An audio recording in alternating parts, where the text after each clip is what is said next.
All right, I'm excited to be here with my new friend, Salvador Briggman. So Salvador founded the popular blog CrowdCrux. He's been featured by the New York Times, the Wall Street Journal, Forbes, CNN, and more.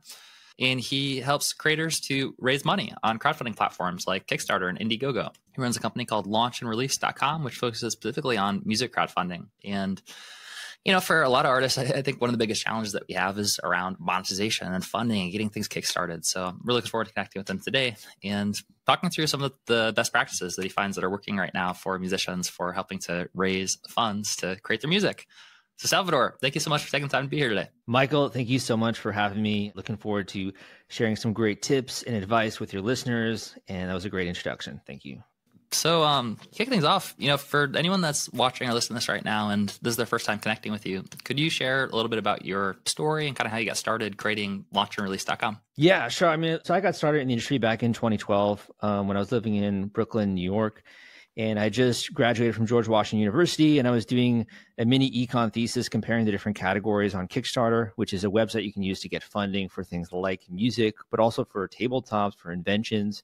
And what I found is that depending on the category you're launching on with Kickstarter, your variables that affect success are going to be very different. So your experience as a musician, if you're trying to grow your fan base or make profit from your music, is going to be very different than if you're an inventor or a gamer or someone doing a publishing project like a book.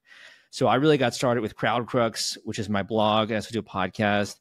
And over time, I also got to know other people in the industry. Ian Anderson was one of the leaders in the industry in the early days, focusing on music crowdfunding. As time has progressed, we've done different collaborations and unfortunately had to take a step back from the industry. But I've been able to continue to plow forward with a lot of his great work when it comes to his books and courses, and also have my own as well, sort of with the broader scope there. Very cool. It's funny you mentioned Ian. I think that when I was touring full time with my band Paradise Fears, I think at one point I connected briefly with Ian related to like a crowdfunding thing. That's cool. I mean, he's an awesome guy, and I think he and I both share this idea that there's not enough good education out there for people who are looking to get funding, specifically if you're a small creator or your, creative inclination, how to actually market yourself, how to get attention, how to build a tribe. There's not a lot of good information. And it's great you're doing a show like this as well to deliver that information. 100%. Yeah, I mean, that's what this is all about. And that's why I appreciate you being here as well, to be able to share and kind of shine a light on some of these areas that might be a little bit dark and challenging for artists. It's also one of those things where I think when we hear marketing, promotion, sales, everyone kind of tightens up, right? And it's like, if I'm a musician or an artist, people should just like naturally discover my music. But you and I probably both know there's also work that goes into getting people to even notice and to listen and to build the fan base, right? So there's definitely a lot that happens behind the scenes there. 100%. Yeah, the analogy that we use for it is that it's sort of like starting a fire where the fire represents your audience, but if all you have are the logs, like the songs or the music, then if you just drop them in a fire pit and that's all you do, then the fire doesn't just magically start, but like you need a way to actually generate the sparks or generate the flame or traffic to create music in front of people. Right. Yeah. And in that analogy, I would say crowdfunding is kind of like pouring gasoline on the fire, right?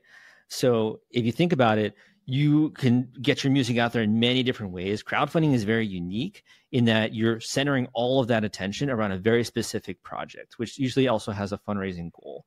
And you're trying to hit that over a very short time span, which is usually around 30 days. So it's literally like pouring liquid gasoline on that fire because you're getting so much activity in a short span of time. And it can be a little bit overwhelming as well, but it also means you're compressing all of that marketing promotion into a really short time span so you get the most out of it in that way. Makes a ton of sense. Yeah, it seems like I've heard this idea before from some of my mentors in like the marketing space, is that you really want to make your marketing feel like an event. You want to make it feel like an event, and crowdfunding and having a 30-day event is one of the best ways to really kind of focus those efforts. So yeah, real quick, I'm curious, having worked with lots of artists now and helped them to launch their Kickstarter and their crowdfunding campaigns, I'm curious what you found being some of the biggest common obstacles or challenges that artists are struggling with that crowdfunding can help provide a solution to. Sure. So, I mean, I think the first one is setting realistic expectations, right? So crowdfunding is great if you're trying to raise money. I say the average would be around $10,000, $10,500. I'd say I specialize for musicians between $10K to $50K. So it's really going for that sweet spot. And if you look at the average as well, when it comes to 10K raises, it's around 100, 116 people that are comprising that raise. So first of all is just to be realistic. Like, yes, obviously it's great to get a lump sum of cash, but there's also obligations tied to that, which is fulfilling your rewards, maybe going on tour, sending out CDs, paraphernalia, like posters, right? So it's about first getting that sense of like realization. I'd say the second big one is understanding what you need to do to have that pull, to get those people to show up so you can actually fund a campaign over 30 days between 10 to 50K. Like, what are you doing behind the scenes? What do you need to have in terms of a video, the campaign page, and sort of like the mechanism, right, that gets people to make a decision there. Awesome. Sounds like what you're saying is that one, like, this isn't just a magic button where it's like you press a button. It's like, all right, cool, like 10, 50K, but you really need to make sure that you're presenting it in the right way and you understand that there are like fulfillments and rewards and there's a system to it. And then actually having, understanding the mechanics of that system and what do you actually need in order to attract the 100 to 200 or whatever the amount is for that raise that you're looking for. Exactly. And I think it's kind of confusing, right? Because a lot of times we think crowdfunding, we think strangers. But in reality, for a lot of musicians, there's sort of this thing we call the 6 circles of influence, which is that initially you're usually tapping into your inner circle, and then you're going out to your intermediate circle. You're going to things like your fan base, your fan list, your email list, your social media marketing. And then from there, you kind of go outwards to maybe like PR and trying to do some Facebook ads. But it's really starting with your immediate focus, your fans, the people that have your back, to kind of jumpstart that fire, as we used that analogy before. And then it sort of grows outwards, if you will. That's such a great point. Yeah, it seems like it's an easy tendency to feel like the answer is out there, or we feel like what we're looking for is like out there. And there's like a very self-reflective like moment where you kind of like, oh yeah, like in so many great movies and Hollywood stories, it's about you kind of ultimately you go on this journey, but ultimately you find out like, oh, the answer was actually inside of me the whole time. And for a lot of artists, it does seem like it's easy to neglect or overlook our existing community, our existing inner circle, our friends, our family, the people that are really like closest to our roots. And so it sounds like what you're saying is that these crowdfunding campaigns, it's like it's really important not to overlook those roots. And in a lot of cases, that inner circle is going to be a bulk of your crowdfund. Yeah. So, I mean, if we talk about, growing your fan base, there's sort of 2 ways, right? One is going to be having new people listen to your music and having more people know your name and having more people, you go to a party and your music track is actually playing, right? Or people playing your music. The other is to deepen your relationship with your fan base and to have those fans then also introduce your music to new people. I would say crowdfunding is much more pushing on the second, right, rather than the first. So you're using this event, as you phrased, to get people to invest in what it is you're doing, to put their money where their mouth is, to be able to then have a poster of you or your band, to be able to get a CD, to be able to attend your next concert, right? You're using this as a way to deepen your relationship with your fans. And it's one of the coolest things to be able to support a musician, right, that you love. And after that point in time, you can maybe transition to other things like Patreon, which is subscription-based crowdfunding, and other ways to fund your music. But if we're talking Kickstarter, I'd say it's really about deepening that relationship with your fans and also having your friends and family be able to play a part in that role, that next stage in your career. Let's say that someone's listening to this or watching this right now, and maybe they've thought about the idea of doing a Kickstarter. They've seen other artists doing them for $10,000 or $25,000. Or one of our clients, Savannah Pope, did I think a $63,000 Kickstarter raise. So maybe someone's watched this and they see those things happening and they're like, maybe I could do something like that, but I'm not really sure where to start. I'm curious what you found to be some of the biggest challenges that artists initially struggle with when it comes to launching a successful Kickstarter campaign. Well, the first one, and I can give you an example here. So I have one student who's live right now. So this is Jesse Terry's new album, Arcadia, and he's already raised 38,170 backers. So he initially came and he ended up actually purchasing one of the books that I have on launchRelease.com. And he sort of was just looking to get more information. I think the big thing is not knowing what to do in terms of like a sequence. So we talk about inner circle, right? What are you going to be saying and emailing and messaging and calling in terms of your friends to warm them up to what it is you're doing without sounding like you're begging or pleading or those kind of negative things? With your intermediate circle, what are you actually going to communicate? Are you going to send them right to the Kickstarter? How soon or how short are you going to be in terms of doing that? Is this going to be a month ahead? There's a lot of just like nitty gritty detail stuff that I think holds back a lot of musicians. Like, I want to do this, but what is the step-by-step procedure going into it? And also, what do I need to have on a great campaign page to get people excited? What kind of reward should I be offering? So I would say that, when it comes to that, what you're doing, whether you're listening to this podcast or going and looking at other Kickstarter campaigns, you're doing studying right then and there. You're looking at how other people are doing their projects, the rewards, what they're offering. So you're already doing a great step there, but you really have to commit to that process and be willing to move forward in listening to all those and, developing a process of, hey, this is what my marketing plan is going to be. If you want, we can talk more about that, but yeah, no, that's fantastic. Yeah, I'm sure we'd be here for 10 hours if we want to go through every single step, the step-by-step procedure, but that makes a lot of sense. It's just kind of like that feeling of empty page syndrome, or where do I start? And there's all these different things. I don't know what to do, what steps to take. I mean, I'm curious. So, you've worked with a lot of artists now and you've helped them do successful crowdfunding campaigns.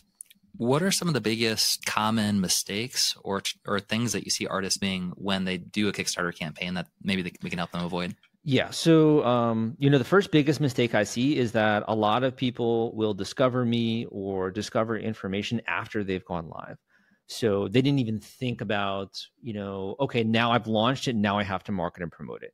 You should really be thinking about that, I'd say, at least 2 to 3 months ahead of time, right?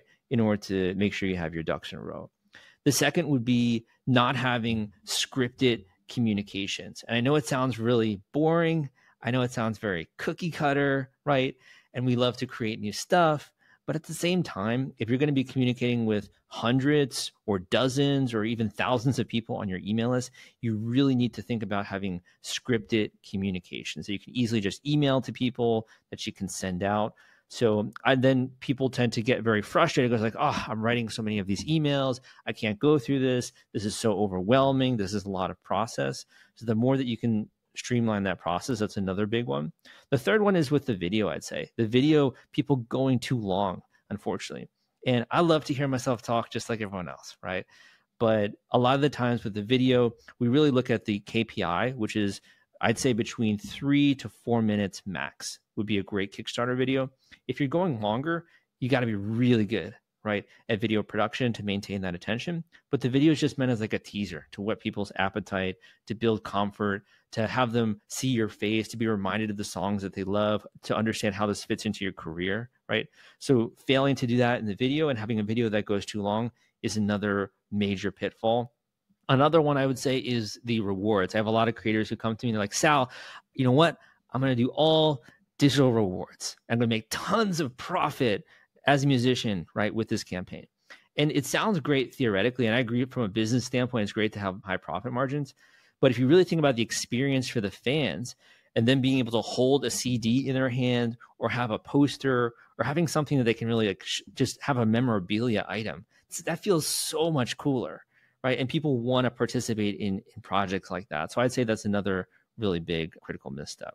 You just listed a bunch of really good ones there. And what I love about things like the conversations like this and being able to avoid mistakes is that each one that you just listed there is potentially, I don't know, a $10,000 mistake that someone could avoid having to learn it the hard way. And through experience, learning from each other, we can have a shortcut. Yeah. I mean, just one to add there as well. I mean, I want to make sure that your audience is getting a lot of value out of this would be this idea of co-creation, which I think really pioneered the crowdfunding industry, which a lot of artists, they think I'm going to release something and then people just kind of listen to it on their own experience. When it comes to crowdfunding, you're almost kind of creating this experience with your listeners, with your fans.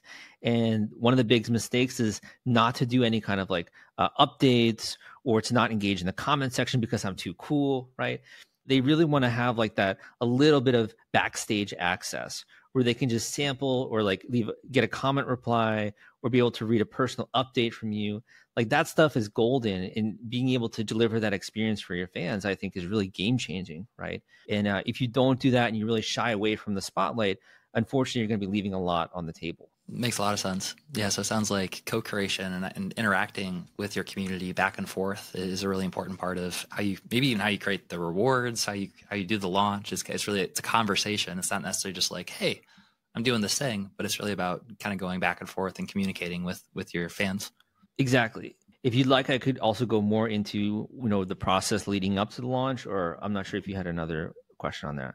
Yeah. I was thinking that maybe where we could go from here is kind of like a zoomed out approach. You mentioned that, before you launch the Kickstarter campaign, really like you don't want to start thinking about this stuff like in the middle of the launch. It's like, all right, like, cool, I'm live and oh wait, no one's seeing it. Like, what am I doing? I got 20 days left. You want to at least have 2 or 3 months ahead of time to kind of plan it beforehand and go through the phases. So I'm curious, just like at a high level, if you're looking at like a campaign like this, could you break up like into phases or kind of like stages? Like what are like, I don't know, 3 to 5 of the main stages that go into a successful crowdfunding campaign? Right. And, kind of on that point, one of the things I say is the more you freak out in the beginning, the less you're going to freak out before you go live. So, it's always going to be anxiety. It's always going to be stress. And there's always a little bit of that kind of boiled in with doing something new. But the quicker you get that out of your system, out of the way, then it's much more when it comes to smooth sailing. So in terms of breaking down the launch, I'd say there's a couple of different phases, but I'd say there's 2 major ones. One is what we call the pre-launch. There's also a technique that we talk about in the book, which is preloading. And then when you're live, we think of that more as the live campaign phase. And there's also a post-Kickstarter phase, which would be Kickstarter late pledges or going to Indiegogo in demand, or you can use other survey tools to continue to extend the sale with the campaign. A lot of my focus is on trying to get people to spend more attention and time on the pre-launch, because if you get that right, it makes things a lot easier, much more like gliding, right? Smooth sailing. So when it comes to that, I would say the big one is you're doing 2 things at once. You are communicating with your inner circle, your intermediate circle, your fans, all those people we talked about with your circles of influence. And at the same time, you're also assembling your Kickstarter page. So a lot of the times creators might be like, well, I'm going to keep this hidden because I don't want people to think I'm not good at what I'm doing, or I don't want them to critique it. This is actually a great opportunity for you as well to get feedback on your page. And we talk about this as like a preloading technique with the book, Artist Guide to Crowdfunding Domination. What you can do there is that by building the page and getting feedback as you're going with the process, you can also get people to input on what it is you're doing, to get more excited about the launch, and to feel like they have that kind of special VIP access when it comes to you.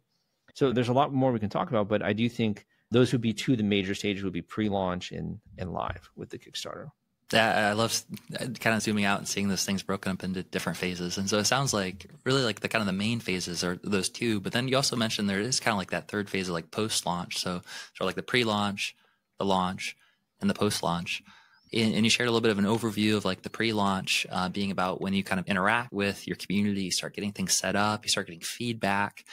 Maybe you could give like a brief synopsis of like the launch and then like the post-launch. And then from there, we could maybe dig a little bit deeper into one of those different phases. Right. So I think if you're going to be going down this route and you're even thinking of doing a campaign for like 30 days and you're like, oh, I'm listening to this Salvador Briggman guy and he's talking about preparing for 3 months. Like it sounds like a lot of work.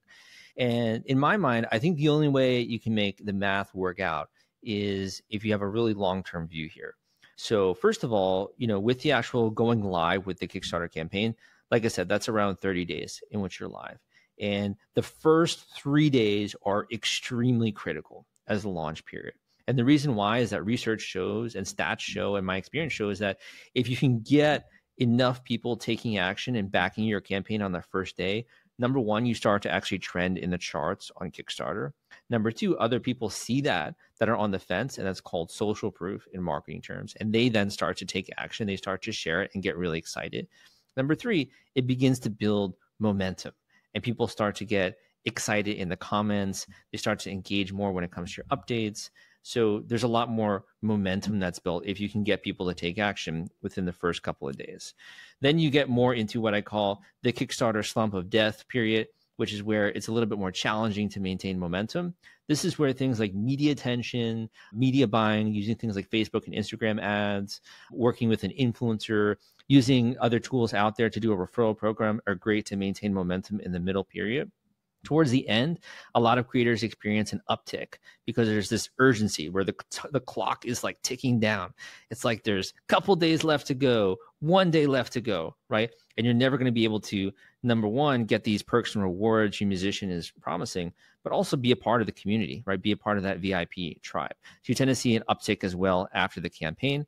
And then there's that post-campaign phase which we can talk about more, which I would say includes not only, Kickstarter late pledges, Indiegogo in demand, but also websites like Patreon as well. So, gosh, I know that each phase could probably be like a book in and of itself, but maybe for the launch phase, a couple of questions that I'm sure that come up a lot are things like, how long should I do the campaign for? Also, like, what should I offer in terms of the rewards? So I'm curious what you found working best for artists in terms of structuring the campaign. One tool, to drop a tool name would be KickTrack. KickTrack, KickTraq. It's a great tool. It's free. I'm not associated with it at all, but you can put in any URL for any Kickstarter campaign, and it will show you the data and the statistics for that campaign, and as well, the duration that they set for it, the average amount that has been funded for that campaign.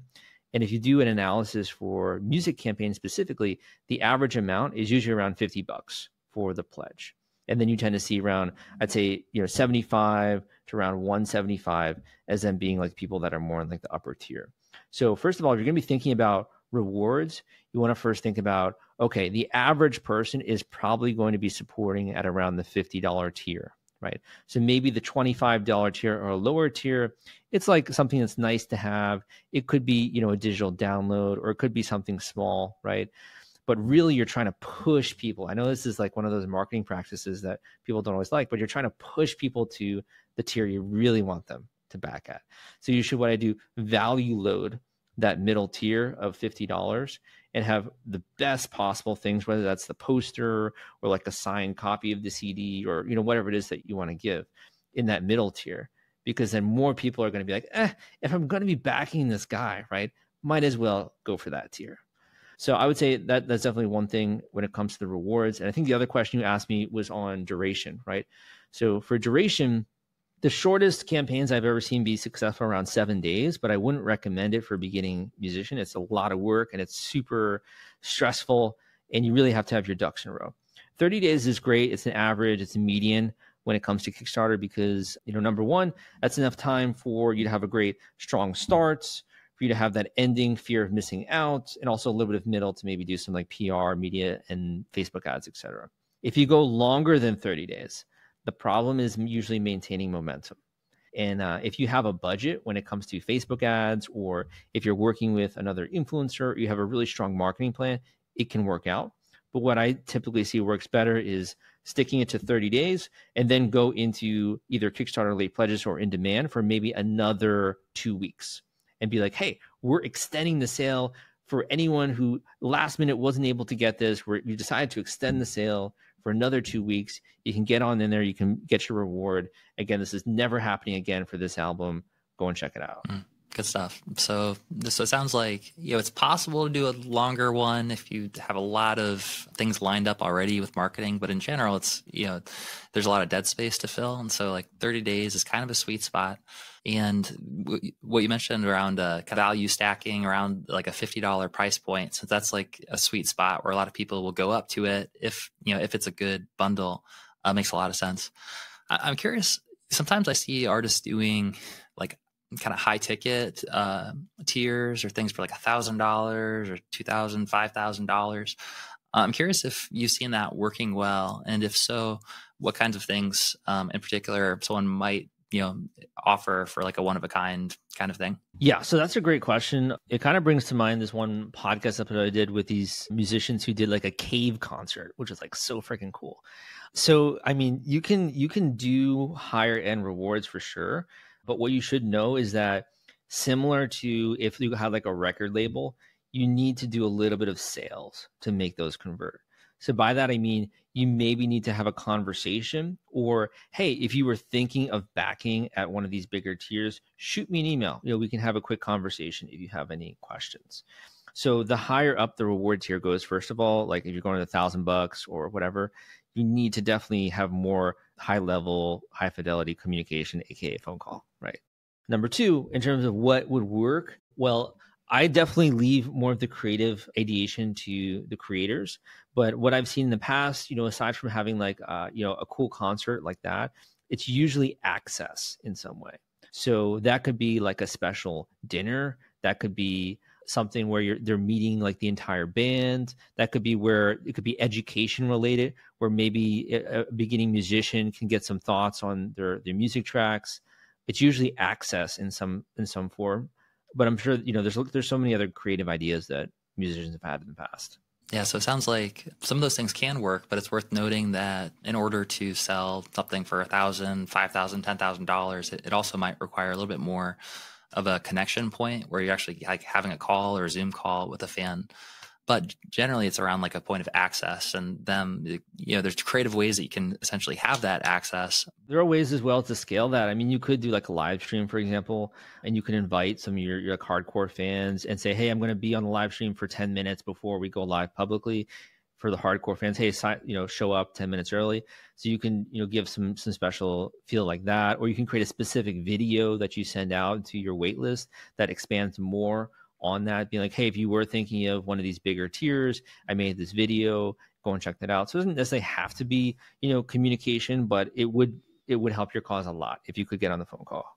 Yeah, one of the things that we coach in our program is high ticket offers and VIP fan experiences and things like that. And it's exactly what you're saying. Is we call them fan sync sessions, but basically it's an opportunity to connect with the fan and be able to effectively sell like a higher ticket experience to a fan who's the right fit for it.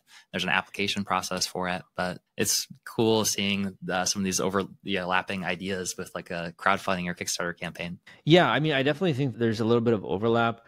I think the biggest mover with crowdfunding is that people are, in a very visceral sense, supporting the next leg of your journey, right?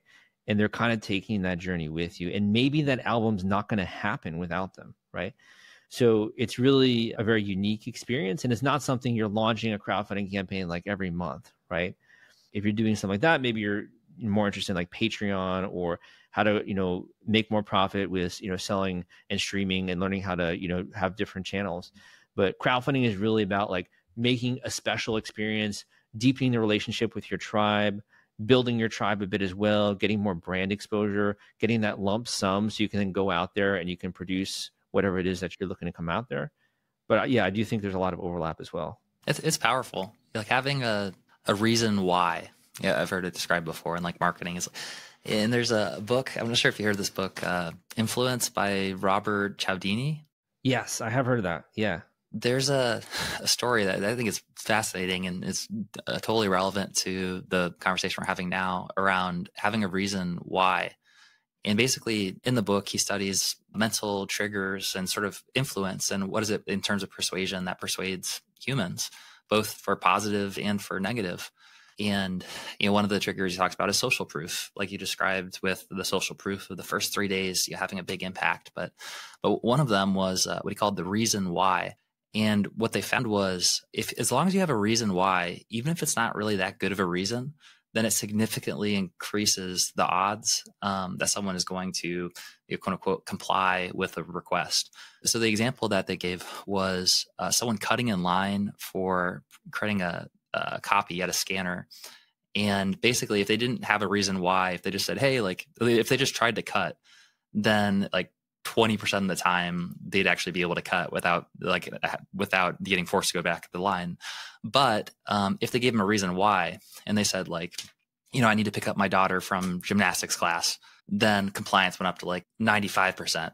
That was interesting, like extremely powerful. But then what was really interesting as well is then they tested it with like a really bad reason.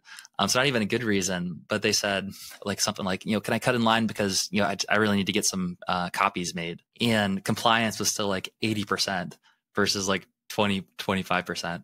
And I might be getting some of the numbers off, but it was basically the premise of the idea was that significant increase when you have a reason why, even if it's not necessarily like the best reason in the world. But as it relates to crowdfunding, like this is actually a great reason why, if you have a good goal or you have a good, thing, like the reason we're raising is because of this. Yeah. It's ethical influence, right? If you want to think about it that way.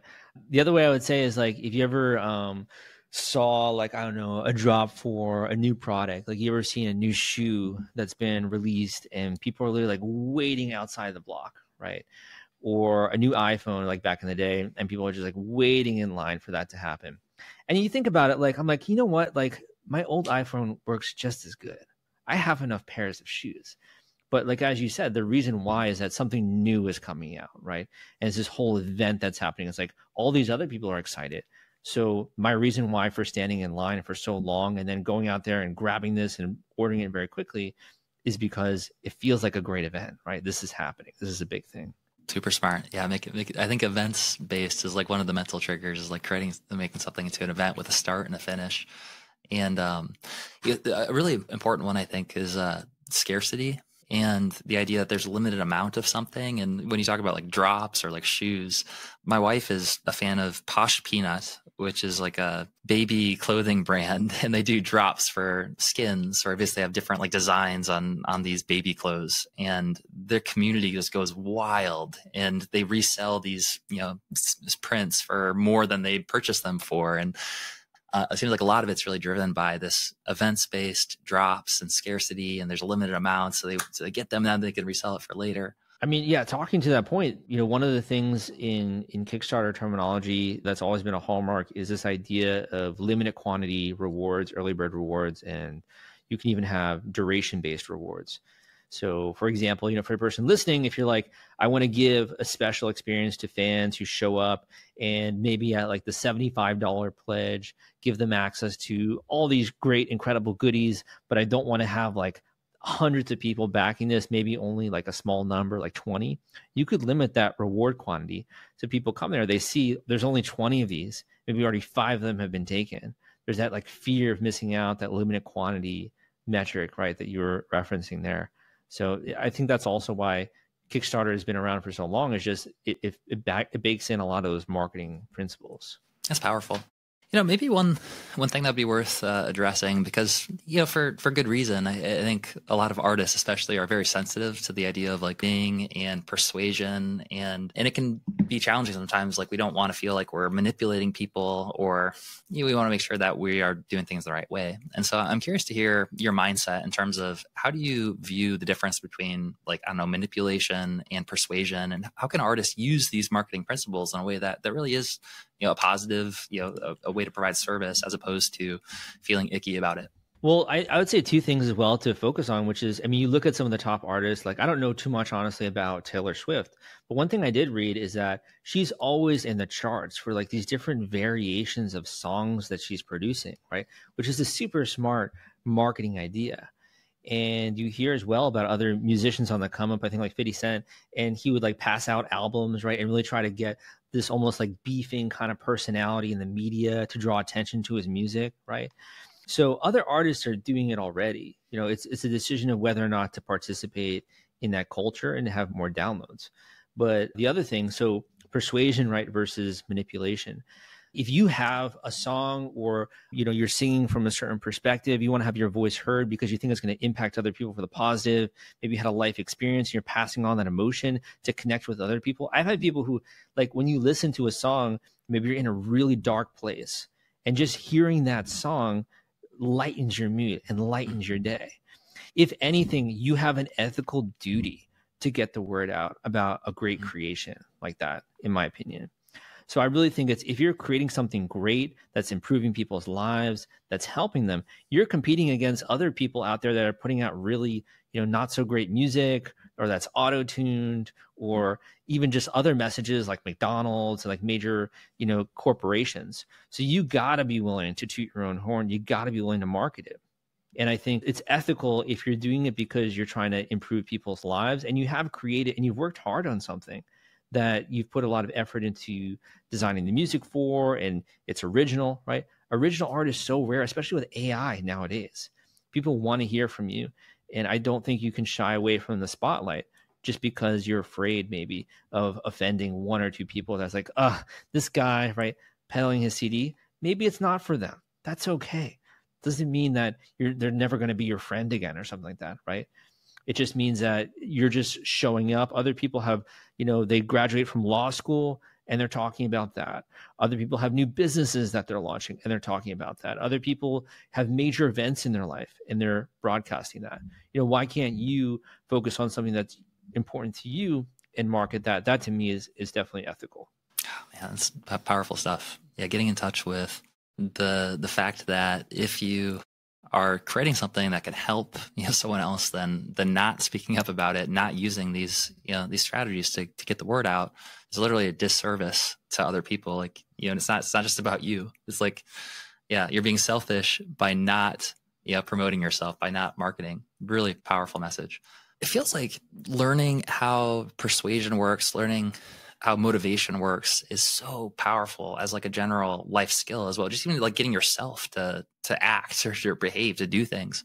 And it seems like the only way that anyone is going to be motivated to do anything is if it has their interest at heart. If it's good for them. Like someone's not going to do something if they're not motivated because it's going to help them. We're all, so like whether something's persuasion or like manipulation seems to be in like, whether like both of them, the only way they're going to work is if the person is motivated to do something that seems to be in their best interest. So probably manipulation is if they're motivated, but they're being misled. So it's not actually in their best interest. Whereas persuasion is if it is in their best interest. Yeah. And I think manipulation is really where you're also delivering something that's fake. Like I think about fraud, like that kind of word comes to mind.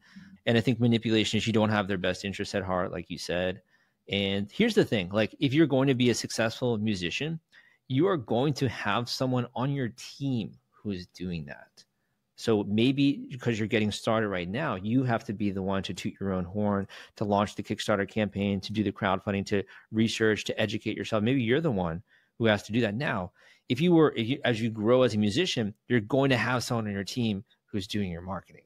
So it's going to happen regardless. You're just fulfilling that role because right now you're growing your craft. Good stuff. Yeah. And to kind of come back to that point that you made earlier around like co-creation, it seems like things get a lot easier if you really like ask the question of like, how can I best be of service, or how can I provide value, or how can I create something that changes, people's lives in a positive way? And by having those conversations, like you called it the pre-launch and kind of like preceding it, it's like you're doing it in a way that actually allows you to better, provide value to your community. And it seems like that really is kind of at the heart of why the strategy that you're talking about works, is you're preceding it with making sure that what you're doing actually is providing a value for people.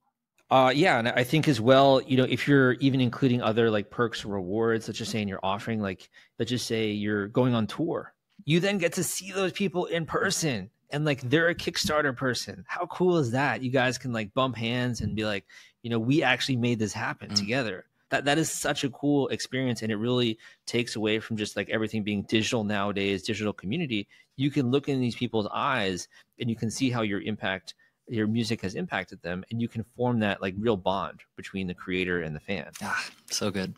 Well, hey, Salvador, man, this has been a great conversation. I think hopefully people are feeling really motivated by this to be able to use crowdfunding, use event-based marketing to be able to reach more people, to be able to fundraise for a specific purpose. And I know we just kind of, it's like the tip of the iceberg that we're able to get through today. But it sounds like you've spent your life like really dedicated to helping artists to do this step by step. So could you share a little bit more details about if someone's listening or watching this right now and they're interested in learning more, diving deeper, maybe checking out the book or the resources you offer, what's the best place for them to go to take the next steps? Well, thank you. I appreciate that. I would say music is such a different category, right?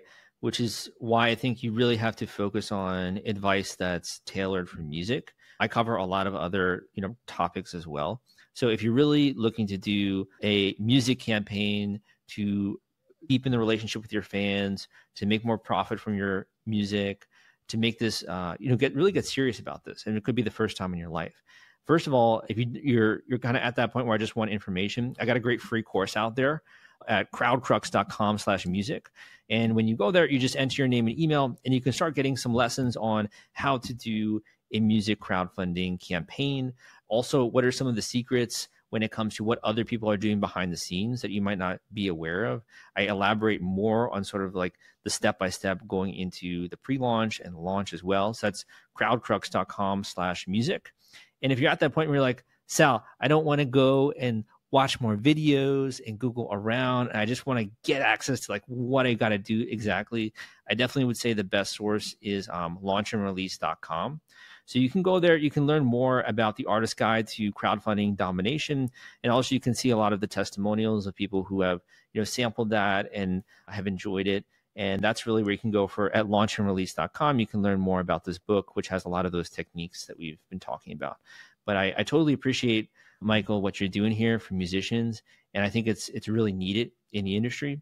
And like I said, I think there's a lot of overlap as well between how you and I see the world when it comes to marketing. Thanks, man. I appreciate you being a part of it. Cool. Well, like always, we'll put all the links in the show notes for easy access, and looking forward to talking again soon. Awesome. Thank you so much for having me.